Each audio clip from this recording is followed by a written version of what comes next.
Mirë të nderuar teleshikues, ne rikthehemi sërish në studio në këtë transmetim të drejt për drejt këtu në ekranin e televizionit Fox News. Tani më jemi zhvendosur në hapësirën e intervistës për gjatë minutave në vijim, patjetër që do të ndalemi tek të gjitha zhvillimet politike, por edhe tek fushata elektorale për zgjedhjet parlamentare të 11 majit. Më bashkohen në një komunikim të drejt për drejt nëpërmjet Skype-it, Eduard Ndocaj, kreu i Bashkimit Demokristian, pjesë e koalicionit Euroatlantik, njëkohësisht dhe kandidat për deputet në qarkun e Lezhës. Zoti Ndocaj, të përshëndes, faleminderit që sot në Fox News.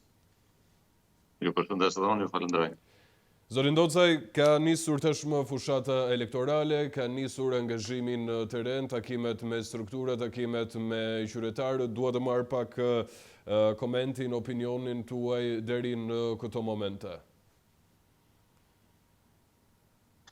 Ajo që pikohet se të paktën të rrallë shifën si ku janë më të qeta se rrallë tjera, sepse kjo historia spakut po funksionon. Dhe kjo është një ndër pikat më të rëndësishme të kësaj fushate, sepse mbizoton paktën qetësi. Në sa i përket mësënej këtyre dy forcave politike të tjera që janë në terren, teknikisht fushatën këto kanë 30 vite që bëjnë fushatë 365 ditë në vit dhe janë në terren dhe pas tash rremeve janë në terren që po abuzojnë përsëri duke i kërcënuar për votën e lirë, duke i kërkuar për t'i blerë votën qytetarëve, por jo me ide dhe programe. Kjo është ajo që mbizotron akoma në politikën aktuale të dy forcat më të mëdha politike. E përmendet pak më herët, zoti Ndocaj, është një fushatë e qetë, një fushatë e cila nuk është duke u ndjerë shumë, të paktën duke bërë krahasimin me fushatat dhe zgjedhjet e kaluara. Është nga ato fushata që është përqendruar në sulme dhe ofendime personale ndërmjet krerëve të forcave politike të cilat janë pjesë e garës elektorale të 11 majit. Zoti Rama nga ana tjetër, i cili vijon me sloganin e tij për Shqipërinë dhe integrimin e Shqipërisë drejt Bashkimit Evropian, duke theksuar vazhdimisht dhe duke i cilësuar Partinë Demokratike si këneta dhe zotin Berisha si bufin e kësaj kënete. Nga ana tjetër, zoti Berisha ka programin e tij dhe vazhdimisht edhe akuza kundrejt zotit Rama, si kur po i vjedh programin elektoral dhe të gjitha nismat e ndërmarra. Zoti Berisha vijon me retorikën e tij për shkrirjen e spakut me njëherë pas marrjes pushtetit. Nga ana tjetër kemi dhe zotin Basha, i cili në një farë mënyre është kthyer në protagonistin e kësaj fushate, një protagonizëm i cili vjen si pasojë e të gjithë sulmeve online që ka kryer kundrejt kryeministrit Rama me frazën e famshme 7-313. Si po e shihni këtë lloj përplasje online? Po filloj nga fundit, në fakt. Kjo pjesa 7-313 është një në batuta që më të hidhura që shqiptarët kanë dëgjuar në këto 33 vite, sepse buku 313 tani është kthyer në një burg vipash politike shqiptare. Dhe zoti Rama, ironia e zotit Rama sa i përket me zotin Berisha, nga një anë edhe mund ta kuptoj, sepse tashmë Berisha s'ka që të japi ma asgjë, as kujt kjo ma politikë shqiptare, dhe vazhdon të jetë një ndër pengesat më të rëndësishme të zhvillimit politik në këto 30 vite. Unë mendoj se e djatha do të ishte dalë e bashkuar pa Berishën, dhe patjetër se zoti Rama do kishte shansin që të përdorte këto batutat e hidhura që të bufit kënetës dhe demokratët. Demokratët janë tradhtuar në mënyrë spektakolare nga zoti Berisha. Tradhtia e fundit ishin për primaret që nuk i mori parasysh në mënyrën siç u trumbetua nga ai se deputetët do dalin nga qytetarët, por përfundimisht deputetët e listave të mbyllur dolën njerëzit që Berisha mendon se i ka ushtar të pa lëkundur në mbrojtje të tij personale dhe jo të mbrojtje të demokratëve dhe të demokracisë vend. Dhe kjo është një në pikat kyçe që demokratët sot ndjehen me të vërtetë shkaktuar dhe është një diçka që rrezikon që Berisha t'i lënë ndërthojë se ne shpresojmë që demokratët që koalicioni Euroatlantik do ta thyejë tabun dhe unë shpresoj që demokratët të bashkohen me vërtet me liderin e si tyre. bashkohen demokratët, zotin Docaj, ndërkohë që ne kemi dhe 10 të tjera parti opozitare të cilat kanë dalë nga Partia Demokratike zyrtare Agron Sheha, i cili ka krijuar partinë e vet Mundësia Zoti Basha me koalicionin Euroatlantik, aleatët tuaj më të ngushtë, aleatët më të ngushtë Partisë Demokratike, një sër figurash të rëndësishme politike opozitare të cilat janë tashmë të ndarë, janë veçmas. Si do të krijohet ky bashkim? Unë nuk po kërkoj që të bashkohen këto liderë që kanë tentuar t'i përshajnë demokratët. Unë po kërkoj që demokratët të bashkohen me një lider që sot nuk mund të gjenë lider më të besuar dhe më të kotuar ndërkombëtarisht dhe në këto 12 vite histori politike, siç është zoti Basha.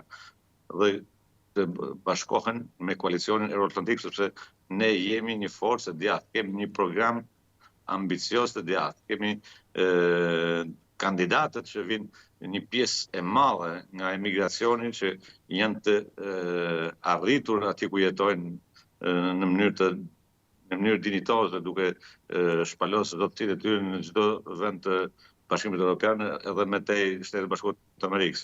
Pra, unë po kërkoj votën e demokratëve të ndershëm që sot janë lënë mes katër rrugëve për pekat e një personi që zoti Berisha don pështojë veten e vet. Dhe patjetër dhe Rama këtë ide ka që listat e mbyllura nuk i kanë krijuar për qytetarët. Listat e mbyllura i kanë krijuar për vetë mbrojtje, një mburojë për t'i pas kur jetë koha që ato do të dalin para drejtësisë. Për shembull Berishën e kemi tani para drejtësisë, por edhe Rama do jetë para drejtësisë. Pra këto po ndërtojnë një mburojë duke mashtruar qytetarët për t'i votuar këto listat mbyllura që janë të gjithë klon dhe pa shtyllë kurrizore në çdo cep të Republikës së Shqipërisë. Unë marr qarkun tim të Lezhës.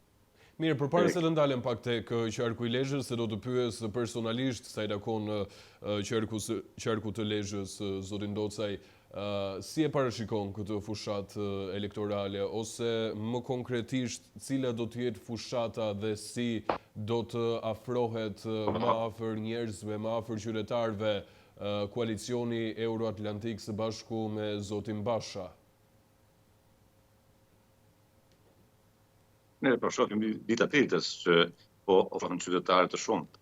Unë e shoh në terren sepse jam në terren gati 20 orë në ditë. Shoh edhe pjesën e politikës që po bën Basha, i politikëve në vërtet dinjitoze, një fushat të jashtëzakonshme dhe po ndiqet në mënyrë spektakolare rrjetet sociale të zotit Basha dhe shohim që kemi një qasje të qytetarëve që po e vlerësojnë koalicionin Euroatlantik dhe po e marrin parasysh sepse është një shpresë për shqiptarët. Është një shpresë për demokracinë vend, është një shpresë për t'i dhënë fund politikës 33 vjeçare, që këto dy forca politike kanë marrë peng Shqipërinë dhe sot ne kemi një Shqipëri të boshatisur. Kemi një Shqipëri pa drejtësi, kemi një Shqipëri pa arsim, kemi një Shqipëri pa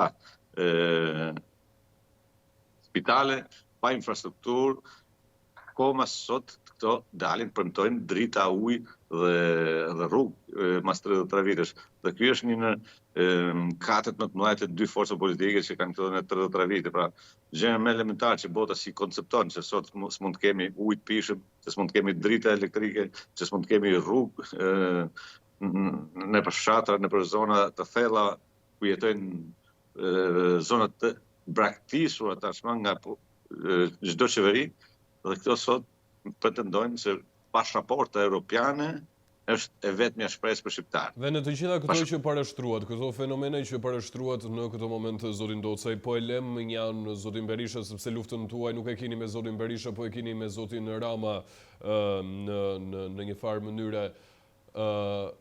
Zoti Rama thotë që në 2027 mbyllen negociatat për të bërë pjesë e Bashkimit Evropian dhe në 2030 Shqipëria është pjesë e familjes europiane. Sa e mundur do të jetë kjo? Jo, zoti Se kam Rama, përshtypjen do të jetë slogani më i fuqishëm i fushatës zotit Rama. zoti Rama, siç ka mashtruar në këto 12 vite, vazhdon të mashtrojë Bashkimi Evropian, ka thënë se në 2030 do hapen negociatat me Shqipërinë, jo në 2027. Ka qenë shumë e qartë Parlamenti Evropian për kush e ka dëgjuar dhe lexuar. Është edhe një diçka e jashtëzakonshme pse kanë lënë në 2030-ën, sepse ne do kemi zgjedhjen në 2029-ën dhe ajo që unë konceptoj që Bashkimi Evropian nuk i qas këto grupime kriminale të shojnë Parlamentin Evropian, kjo është e padiskutueshme, sepse ne sot kemi gjysmën e qeverisë të dënuar për trafik droge, për lidhje me krimin, me bandat, me trafikun e drogës, me korrupsion. Pra ne kemi një pjesë të madhe të stafit Ramës që i ka zgjedhur. Po mirë, kjo nuk u konstatua nga kryediplomatja Kaja Kallas, e cila ka qenë së fundmi në një vizitë zyrtare në Tiranë. E ka mbështetur qartazi zotin Rama, reformat dhe gjithçka tjetër. Çfarë nuk shkon? Ne kemi 30 vite që na mbështesin moralisht, por sa herë mblidhen ministrat e jashtëm të Parlamentit Evropian, marrim notë negative. Nga 9 pika shtohen 12, nga 12 shtohen 15. Pra, ajo që ndodh në aparencën diplomatike, Bashkimi Evropian gjithmonë ka qenë në mbështetje të shpresës që kjo politikë do të ndroje, por nuk ndrojnë politikanë nëse ndrojnë qytetari për t'i mos i votuar këta individ që kanë 30 vite që janë pushtet. Ne kemi zotin Rama që është nga mos u gabosha, që është ministër i kulturës nga viti 2000. Pra kemi 25 vite një individ që është në pushtet. Ne kemi zotin Berisha që është nga 92 në pushtet. Pra, po t'i marrë t'i krahasosh me shtetet ne ku duhet të antarësohemi, mund t'jenë ndruar 10 kryeministra, 20 kryeministra në 33 vite. Dhe ne kemi akoma o Ramën o Berishën. Pra, alternativa është e zeza me të zezë, nuk është ka një alternativë me ngjyra në këtë rast. Nëse do mendojnë qytetarë që alternativa është o Partia Demokratike o Partia Socialiste. Qytetarët do të mendojnë se duhet një alternativë e re, një politikë e re, njerëz të ri, njerëz që janë përfshirë në asnjë aferë korruptive në këto 33 vite, njerëz që janë paktën pjesë hetime të spakut, sepse dakor që janë arrestuar një pjesë e madhe, po ne kemi nën hetim 50% të qeverisë tjetër bashkë me kryeministrin dhe zotin Berisha, që ka gjysmën e kandidatëve që janë pjesë e dosjeve të spakut. Pra, do të dalim nga kjo. Spaku është vetëm një shpresë për shqiptarët. Koalicioni Euroatlantik e mbështet pa kushte. Koalicioni Euroatlantik kërkon që deputeti mos të ketë imunitet para drejtësisë, të jetë i barabartë me qytetarin, jo të jetë ti merret leje parlamentit për të arrestuar ministrin Tahiri apo Arben Ahmeti që po mos të kishte imunitet. Arben Ahmeti ishte në burg sot, jo që ai tani po kalon një lukë jetës tij tani me paret e vjedhur shqiptarëve në Zvicër, në Lugano të Zvicrës, që është një qytet më të bukur, unë jetoj 50 km larg dhe shpesh shkoj pi një kafe në këtë qytet. Pra, qytetëria duhet të ishte në burg nëse do kishte imunitet. Kjo është ajo që kërkojmë ne si koalicion Euroatlantik. Drejtësia të shkputet nga politika. Sot ato Rama thot kam ndërtuar unë spakun. Berisha thot do ta shkruaj fare. Rama thot mos guxoni të vini të merrni celularin tim. Pse mos ta dorëzoj celularin kryeministrit, nëse kryeministri është kaq i ndershëm dhe i pastër dhe i kanë harë me të vërtet dardhat ma shpinë. Të verifikohet është të vërtet se e kanë harë dartë ma shpinë, apo i ka pas në tavolinë dhe dikush mund të ketë marrë dartë ma tepër dhe kjo është i mërdhitur dhe pastaj acarohet me ministrat e tij. Pra kjo është ajo që do të ndodhi me 11 maj, të shkputim ka individ që drejtësinë e kanë përdorur si mburoj në 33 vite, të papreshme. Historia e Al Capones. Kjo ne sot në Shqipëri po kalojmë historinë e viteve 920 që Amerika kaloi me Al Capone. Filmi me jashtëzakonshëm intokabile, të paprekshmit. Po s'ka të paprekshëm. Drejtësia e shqiptarëve duhet të vijë një ditë më parë. Dhe ka nisur një mekanizëm kaq i jashtëzakonshëm saqë sot po dridhen para drejtësisë, njëri thotë duhet ta shkojnë, tjetri është i mbyllur në burg, ish presidenti dhe ish kryeministri i arrestuar tashmë, i marzvar nga makina sepse nuk pranonte të shkonte para drejtësisë si çdo qytetar që vjen e marrin dhe e çojnë para drejtësisë, sepse e çunte veten të paprekshëm, miliarder, i paprekshëm. Pra këto kanë ndërtuar një ide se këtu janë zot dhe shkop. Jo, drejtësia tashmë i ka vënë të gjithë në shënjestër. Patjetër, drejtësia ka bërë dhe ka kryer lëvizje të veta duke sjellë një sër zhvillime shumë të rëndësishme për vendin tonë. Zoti Ndocaj, thatë që shqiptarët duhet të largohen një herë mirë qoftë nga zoti Rama, qoftë nga zoti Berisha dhe figura të tjera si këta të fundit, të cilët kanë vite në pushtet, vite pjesë e politikës shqiptare dhe të drejtohen drejt një figure të pastër politike që nënkuptuat zotin Basha dhe koalicionin euroatlantik. Por me të drejtë një qytetar, një demokrat, një socialist i zhgënjyer mund të thotë dhe të ngrej pyetjen, pse unë duhet i besoj sërish zotit Basha kur ja dhash një herë mundësinë në drejtimin e Partisë Demokratike dhe më zhgënjeu dhe na çoi nga humbja në humbje? Unë duke njeh politikën edhe e kam ndjek me shumë vëmendje, sidomos zgjedhjet e 2021-shit, zgjedhjet e 2021-shit kali trojës i humbjeve të zgjedhjeve ishte zoti Berisha, sepse e thot me dhëmë figurë tek një emision ku është ftuar midis gazetarëve, që thot ishte fat i madh që Partia Demokratike nuk i fitoi zgjedhjet, sepse donte që zoti Basha fitonte zgjedhjet, ishte kryeminist. Pra aki ka pas një përçarje në forcën politike që kur në mandatin e parë 4 vjeçar. Dhe unë mendoj se zoti Basha, Partia Demokratike, nuk është drejtuar ashtu siç e trumbeton zoti Berisha nga zoti Basha. Është drejtuar nga zoti Berisha në mënyrë të errët dhe në mënyrë mas shpine, duke i bërë puqe të ndryshme dhe patjetër që kur nuk funksionon një familje është të përçarë, patjetër se mund të ketë disfata. Por të quash zotin Basha një tradhtar, të quash zotin Basha ka shtuar Partinë Demokratike nga humbje dhe po të shohësh zgjedhjet e fundit, zoti Berisha i humbi në mënyrë spektakolare të gjitha bashkitë, ku zoti Basha i la hapësirë të lirë dhe i humbi të gjitha bashkitë zoti Berisha, që ishte në aleancë me zotin Meta.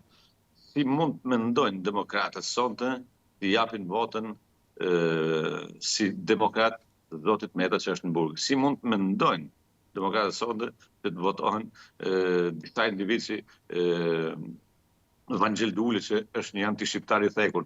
Si mund të mendojnë që sonte demokratët duhet votojnë disa individ që kanë asnjë lloj identiteti në Partinë Demokratike? Pra kjo është ajo që i është ofruar demokratëve për të arritur në këtë ditë kaq të vështirë të çdo demokratin, çdo të djathtë, sepse ne po flasim për një parti të djathtë, tani mos i etiketojmë demokrat. Ne po flasim për një forcë të djathtë që mendon se është të djathtë, por është sjellur totalisht me një arrogancë kaq të fortë leadershipi, duke e kaluar si në kohën e Partisë Punë Shqipërisë. Pra, edhe fakti i funit që demonstron këtë janë primaret. Fakti i funit që demonstron këtë janë tallet që bëhen me demokratët në zgjedhjen në primare. Dolen fitues kandidatë të ndryshëm të zonave në përçarje, por erdhën kandidat nga Tirana në Lezhë për shembull. Dhe kjo është e papranueshme për një demokrat. Unë mendoj se një demokrat duhet të rebelohet. Me këtë, jo të thomi ne po. Ndërkohë, duke parë ritmet e kësaj fushate, e cila tashmë ka nisur zoti Ndocaj, çfarë pretendon në këto zgjedhje koalicioni euroatlantik në drejtimin e zotit Basha? Unë kam plotësisht bindjen se koalicioni euroatlantik, sepse shoh se mediat nuk e përdorin kurrë në sondazhe. Dhe kjo është një bojkot i shëllim që i bëhet forcës tonë politike, duke anashkaluar në sondazhe që bëhen nga të gjitha televizionet, sepse tashmë e kemi kuptuar se një pjesë e madhe e televizionit janë televizione fantazm, sepse duke qenë se komandohet nga një lider apo nga një tjetër, ai është televizion publik, televizion politik dhe e kanë shumë atë sensin e të bërit lajm apo informimit qytetarëve, pra i dizinformojnë qytetarët. Koalicioni Euroatlantik është në rritje ditë a ditë dhe jam plotësisht i bindur se koalicioni Euroatlantik do jetë vendimtar për ndërtimin e një qeverie të re dhe një qeverie demokratike. Kjo është pa diskutuar dhe kam plotësisht bindur, siç ndodhi rotacioni në 2013 ku ishte pjesë kundër zotit Berisha në atë kohë, jam edhe sot pjesë kundër zotit Berisha dhe Rama, po në të kohë, mas 12 vitësh, që unë bëj opozit, edhe pse isha deputeti i Partisë Socialiste, kam qenë opozitari më i madh i forcës time politike që më kishte zgjedhur, sepse mendoj. Sa mandate do të marrë gjithsej? Pra, çfarë planifikoni, zoti Ndoce, duke qenë se më tha do të jetë vendimtar, normalisht duke qenë se dëshironi të jetë vendimtar, duhet të keni bërë edhe planin për mandatet. Absolutisht mendoj se do jemi vendimtar dhe pjesën e numrave do ja lëm kohën, sepse ne sapo kemi nisur fushatën dhe patjetër se ne do të jemi vendimtar.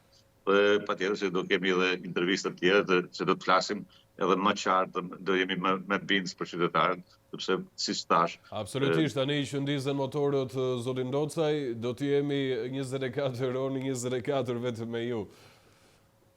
Unë që jam në terren në Qarkun e Lezhës, mbi 15 orë, 20 orë në ditë, të garantoj se ka një qasje të jashtëzakonshme duke na kërkuar, duke na pyetur, duke na Duket sikur keni hequr dorë nga gjumi, se 20 orë në ditë.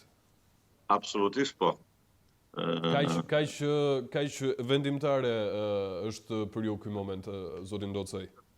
Të them të drejtën, nga gjumi kam heq dorë që në vitin 2002 që kur kam hap biznesin, sepse mirë, unë jo personalisht dhe e di shumë mirë punën tuaj, po flas në përgjithësi, për koalicionin, për të gjithë. Shikoni, kush flen gjumë ka humur vetëm kohën e jetës tij, sepse njeriu duhet të jetë sa më shumë zgjuar dhe sa më shumë aktiv në jetë, si në politikë dhe në biznes, dhe në jetën e tij përditshme dhe familjare. Pra, mendoj se gjumi duhet aq sa ka nevojë njeriu, jo të abuzojmë me gjumin. E kam të qartë. Ndërkohë mesazhi juaj i fundit për këtë hapësirë, zoti Ndocaj? Unë ndesha t'ju kërkoj qytetarëve të Qarkut Lezhës që sot ndjehen me vërtet të zhgënjur dhe të tradhtuar nga dy lider politik, i bashkohen skuadrës tonë, skuadrës të koalicionit Euroatlantik. Janë 3 emigrantë që sot janë pjesë e kësaj skuadre. Të 3 janë emigrantë që kanë ndërtuar një biznes të tyre në jashtë Shqipërisë me ndëshmëri. Kemi një profesoresh, kemi një intelektuale, një vajzë tjetër nga Shëngjini. Pra kemi një skuadër të jashtëzakonshme që ne do t'i bëjmë shëndrim total politikës së Qarkut Lezhës. Dhe duhet t'ju kërkoj edhe qytetarëve që jetojnë në emigracion. Mos e shpërdoroni këtë votë sepse ju dhunuan për t'u larguar, tash tallen me ju për t'u marrë dhe votën. Votoni emigrantët të çdo forcë politike të vogël, të madhe. Kushdo që qoftë emigrant, unë mendoj se ja vlen. Unë si Eduard nuk do ju zhgënjej dhe jam plotësisht i bindur që vota juaj do të jetë në vendin e duhur në Parlamentin e Republikës së Shqipërisë. Të falenderoj shumë që ishe sot në Fox News, si gjithmonë është kënaqësi. Ju falenderoj unë. Mirë, ne do të shkëputemi në publicitet për të rikthyer sërish pas pak.